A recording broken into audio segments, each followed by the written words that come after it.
Now, we had a lot of good conversation the last couple of days about this AAF stuff. Anthony Becht, former first-round pick, NFL tight end. He was a tight ends coach for the Fleet in San Diego, which we're about to play a game, and then they were told the season was over. And there's been some wild stories out there about some of the things. Now, Ant, you coach, so I don't know if you had some crazy stuff like some of these players that have been out there, but I saw the guy out in San Diego tweeting out a lot of nightmarish stuff. Did anything crazy happen to the coaches?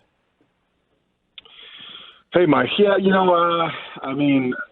Tuesday morning, I'm installing the run game, for the offense, and then we have a meeting. Coach March calls a meeting up and says, I don't know if he was really filled in on everything, but he said there's some things going on with the league. We're waiting on some word. And then all of a sudden, three players, put their arms up and say, hey, Coach, we're on Twitter right now. Everything's suspended. The league's down right now. And he had no idea. So, from there, I was like, okay, we're waiting. We get the news, and then, bam, they shut it down. And, we're told to kind of, take it home. And I literally went back to the apartment, and I'm like, man, this, as we were talking as coaches, this thing's done. I mean, there's no way, from what we're hearing and everything. And I cleaned my apartment out, man. I was packed up, ready to go, booked a flight this morning, and I'm on my way home now. So, I mean, I'll tell you, it's kind of crazy. I was actually watching on the plane the Fire Festival documentary, and I'm telling you what, man, this might be the next big documentary that comes out. I don't know. Wow, Anthony, the one thing I can't help but think, and I mean there's kind of been rumors or reports about the league being a financial crisis since week one, and even whether you knew it might be coming or not or suspected it, I think what surprises me, and maybe it shouldn't, is maybe the lack of professionalism shown here in that it sounds like from tweets that I've read from players, I mean guys were injured who now have to get that. I mean, it sounds like they were treated almost like cattle. Like, we can't pay you. Go, get out. You're on your own. Sorry. See ya. Bye-bye. Not, I'm sorry. Not, we'll do what we can for you. Not, this is not what we promised you. I mean, if you're going to fail, at least be professional about it. That would be my way of going about it if I had that kind of crisis.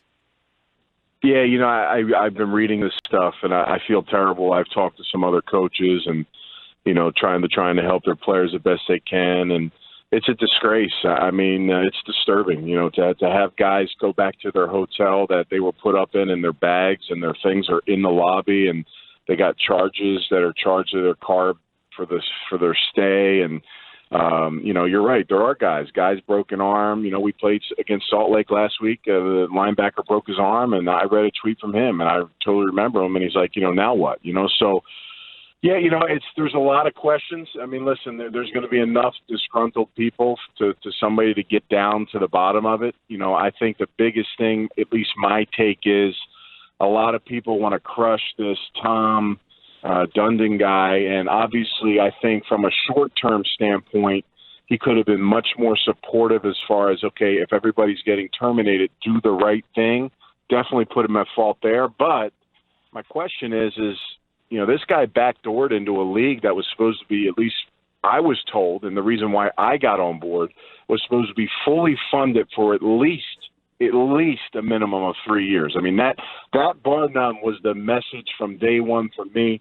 And I was kind of on top of this league way before a lot of some of these coaches and things. I just had a little bit of insight. And as I was following this thing and hearing about this thing, that was the one thing that kind of was a big eye-opener, when you started drawing guys like Mike March, Steve Spurrier to come and work for these companies. I mean, that's what they leaned on. And then somewhere, somehow, someone was, shamming people. And, I know Bill Polian is a co-founder of this, and I have the utmost respect for him. And I'm sure there's nobody more sicker than he is about this situation. But, Charlie Ebersol, I haven't heard from him yet. I'm waiting to see. I mean, he was kind of the brains, the business side of this operation. And, it's sad. I mean, to put the blame on this guy that backdoored into it is one thing.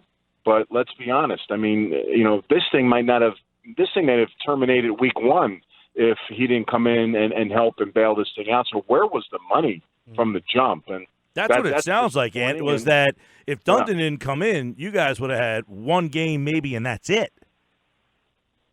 Yeah, which would have been even worse because, I mean, Listen, I'm going to tell you, since the day I got there, it was comparable to an NFL team. I mean, everything we did was, I don't want to say first class, but they took the initiative to do it the right way. Equipment, uniforms, gear, meals, the hotel stay, everything. Now, in the back, you might have been thinking, okay, then you really feel good about the way they're being funded. Planes like we would normally take for, the NFL going to places.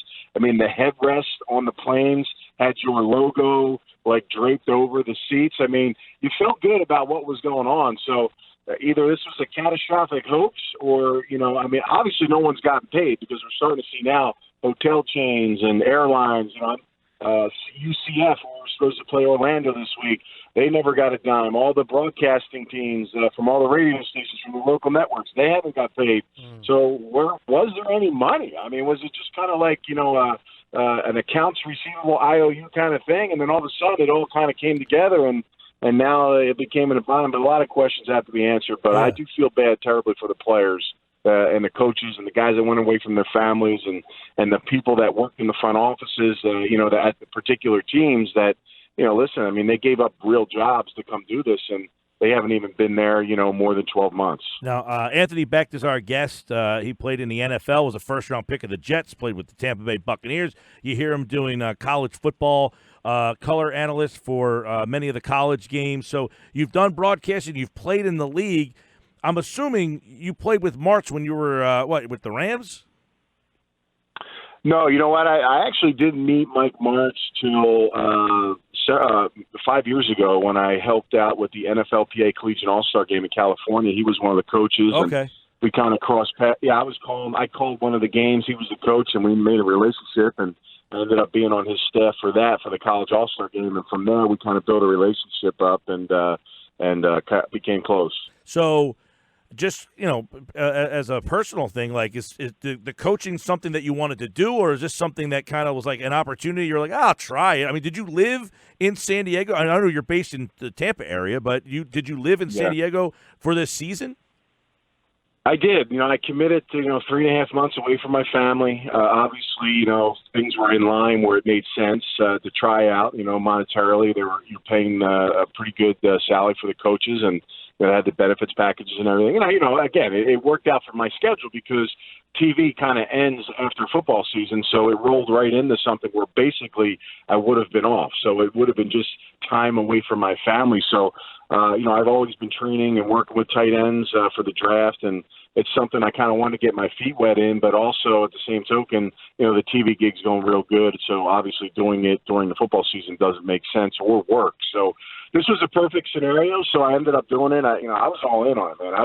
We were grinding, 6 a.m. in the office. We're staying late. We're putting game plans together, working with the guys. I mean, I just, every day around my 3 tight ends in my room, just trying to make them better with one goal is to get them back to the NFL. And they deserve it, so hopefully they get their chance. But, I'm going to help them any way possible moving forward, even though this league is, kind of fell through. Yeah. By the way, you said you were told that the league was fully funded for at least 3 years. Was that like the message that came from Ebersol or somebody like with the fleet or something? Like who was kind of portraying this message to you guys?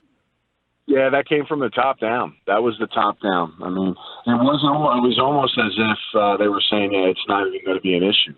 And that's how it was sold. I mean, when all the teams went to San Antonio for training camp. So we were all located in the same city for a month. And, we went to the convention center the first day of training camp and the last day. And it was pretty elaborate. Charlie got up there and he gave you this dream speech and all this stuff. I mean, look, it was pitched that way. And, something happened from then to there or maybe earlier. I'm not sure. But, again, a lot of people want answers. And, again, in this day and age, people will dig and people will find and we'll see what happened. But, I'm just hoping these players that, are having these issues get things cleared up. Somebody does the right thing for them. But at the end of the day, I don't know if anybody will. I mean, it's just, Coach Martz has done a lot for the players on his own, out of his own pocket for certain situations, and things of that nature just because, he's trying to do the right thing, cares about these guys. Coach Berger's the same way. He's just another guy. I mean, when he's around his coaches, he's eating with them, he's eating with the players. He's there. He's not doing his own thing. I mean, there's an affection for these guys. I mean, to help them and be a part of their potential opportunity with the NFL. And, again, it's a disappointing thing. And I feel for those people and those workers and everybody that was involved. I mean, I'm going to be okay. I mean, it's one of those things that's just more as I look back. I mean, my time away from my family is really the only thing I lost. But, hopefully everybody can kind of, get back on top, get their opportunities. It looks like the CFL, I think the NFL signed a cornerback from Orlando, the first guy. Yeah. So hopefully more teams kind of use these players. Because there are good players in this league. I mean, that got better, too, from the first day they came. So hopefully that works out for them. Anthony Becht, of course, a local guy as well, and he's got his football camp June 24th to the 26th. And tell our listeners more about that, something you've been doing for a while. Yeah, man, this is the 14th year. It's been remarkable, and I didn't think I'd make it past 7 years because I didn't think anybody would come and remember me after I got out of the league. But the kids and the families and the community come together, and we fill it. We've sold it out now the last 6-7 years, and it's been awesome. So go to AnthonyBechtFootballCamp.com. Everything, the registration's up. It's in Delaware County, obviously my old high school, Bonner Pendergast High School. Right outside Philadelphia, and if you're in the area, it's a fun camp. And current, former NFL players come out, help out. Everything's included: food, drinks, meals, insurance, gift bags, T-shirts. It's a one-stop shop, and we get about 150 out there every summer. And can't wait to get to Philly in June. Anthony Becht, first-round pick of the New York Jets, a Parcells pick there. And we've had some great stories about that.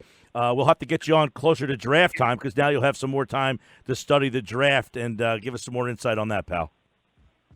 I will. There's no doubt. I'll start tomorrow probably for sure. All right. We'll talk to you soon, bud. Be well.